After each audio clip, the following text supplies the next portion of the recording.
नमस्कार दर्शक बंधु जय जगन्नाथ आपणकर प्रिय सीरियल मो सिंदूर अधिकार अच्छी किसी जबरदस्त धमाका आशा करुच्ची आज प्रोमोटी आपण मानक निश्चय भल लगे। दर्शक बंधु अंबिका मम को आदि कहे फास्ट आपण मते कहतु मु कौन करी।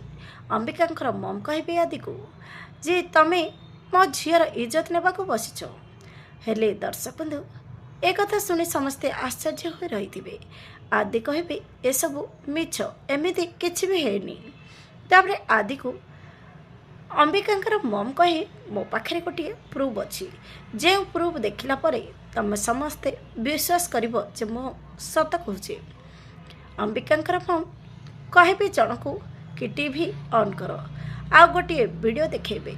से वीडियो रे आदि अंबिका को झिकी आनी धरी थे आ कहे ना मुठू जीवी ना तुमको एठू जीवाक देवी। ये सब देखी समस्ते आश्चर्य हो रही।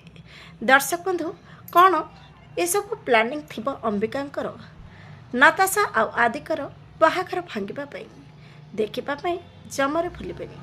आज को ये सीरियल रे कौन नुआ ट्विस्ट आसूचे आज राति 8:30 आपणकर प्रिय सीरियल मो सिंदूर अधिकार।